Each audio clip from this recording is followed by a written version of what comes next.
Hello everyone and welcome back to my channel. If you don't know me, my name is Sarah, and in today's video I'm going to be showing you how to embroider eyes on a front facing plushie.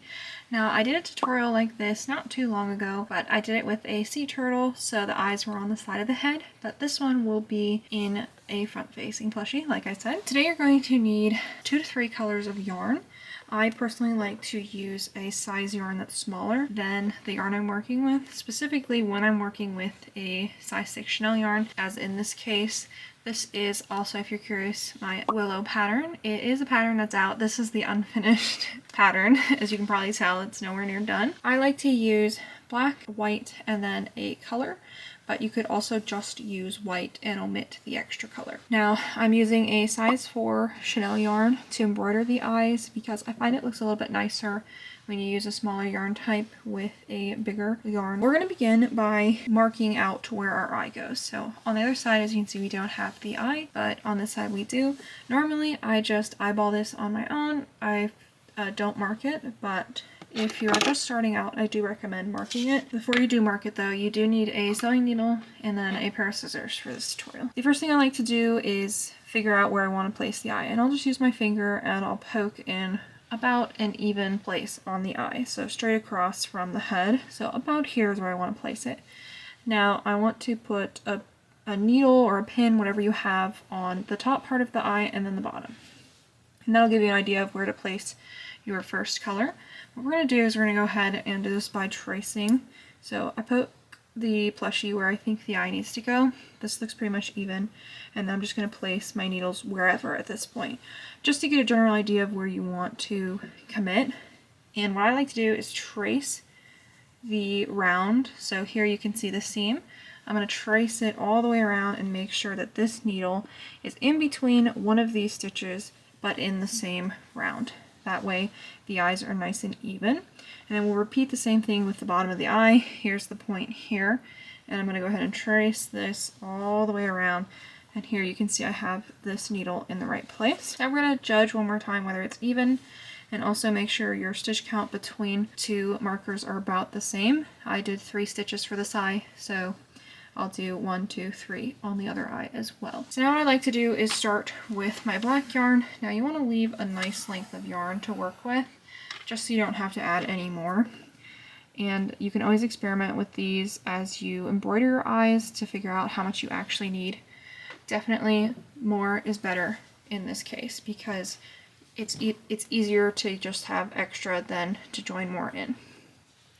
So what I'm going to do is you're going to work your yarn from the top of the head. It doesn't really matter where, it doesn't matter because you're not going to see it, but you're going to bring it right down to the corner of the eye. And I'm going to be right there where my needle is, so I can actually pull this one out now because I have that stitch marked.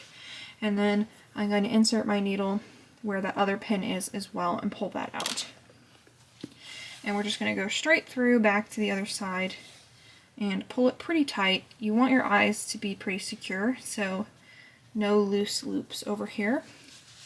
And then right before I commit fully, I'm going to make sure that these eyes are pretty much even, which in this case I think it's pretty much even. Using the nose to guide, it looks even enough. So now what you're going to do is you're going to go ahead and continue to make loops with your black yarn over and over again until your eye is as big as you want it to be. A lot of people do oval eyes. I like to try and get my eyes a little bit more on the round side. And then when you place these loops, try and place them next to each other and nice and straight so nothing's overlapping each other and sits weird.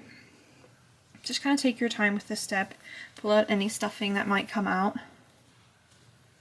and just continue to do this until it's about the same size as the other eye. You can always count how many loops you do as well and do the same on the other side, but also use your eyes and see if they're even as well, because sometimes your count can be the same but the eyes will look different. I'm going to do one more and then check and see how wide it is.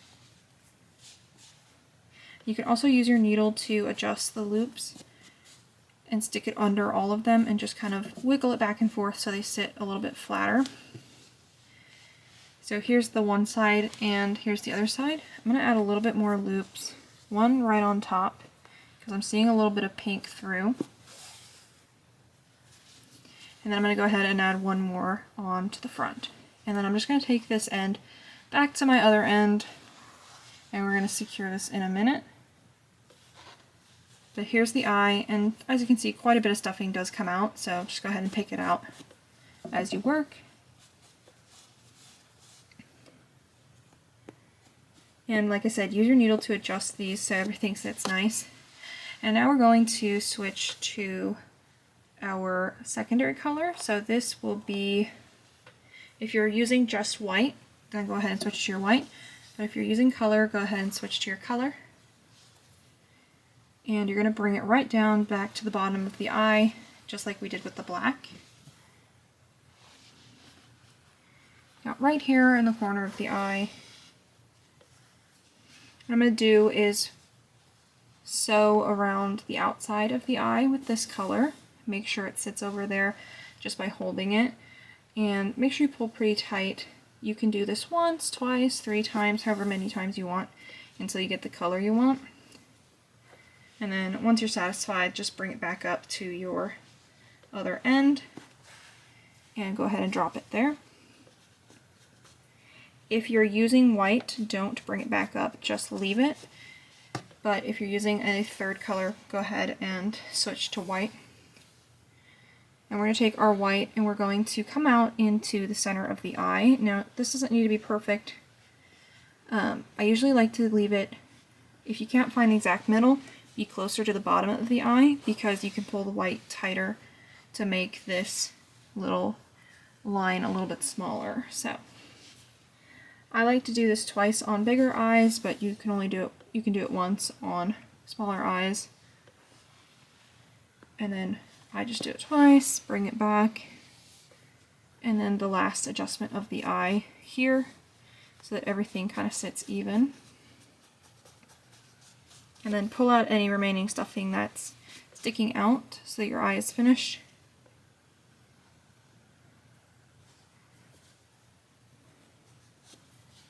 And there is your eye complete. So as you can see, they're slightly different in size. If you can even tell, it's really not that big of a deal because they're hand embroidered. They can definitely be a little bit of a size difference between the two. But once you finish your eyes, what we're going to do is we're just going to tie our ends together. Just some very simple knots. Try not to pull too hard. As you can see, I pulled way too hard and brought the white pieces in. But just take your needle and go ahead and pull them out a little to fix that. Just like that. Don't do what I did and pull it so hard. It's mainly with the white of the eye that you need to not pull too hard, but the black and the color you can pull pretty hard and not really affect anything. Okay, and then once that is finished, we're just going to go ahead and weave these ends in.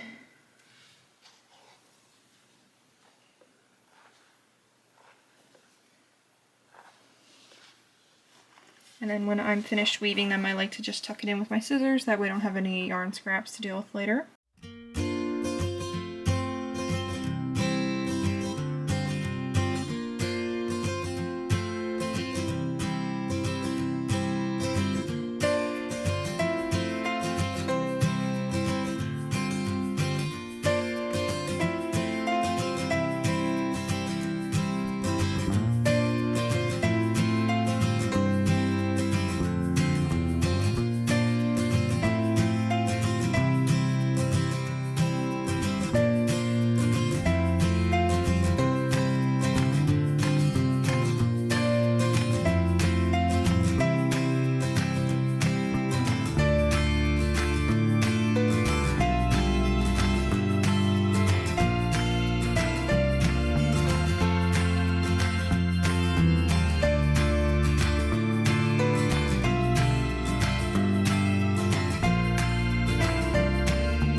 And there you have your embroidered eyes.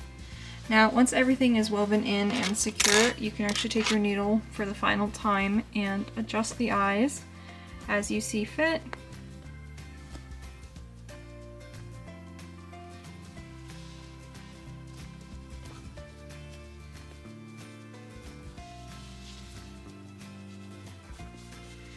And there you have your embroidered eyes finished. So that is how you embroider your eyes on a front-facing plushie. That's pretty much it. If you have any questions, definitely leave them in the comments below. I'll try my best to answer them quickly. If you have any suggestions for the crochet foundation series as well, please leave them below because there are never too many good ideas out there. The next video will be on how to surface crochet, specifically how to crochet the fluff onto any of my patterns that call for it. So stick around for that. That should be up next Wednesday if all is well. Thank you all so much for watching the end of this video. I appreciate each and every one of you. I will see you guys later.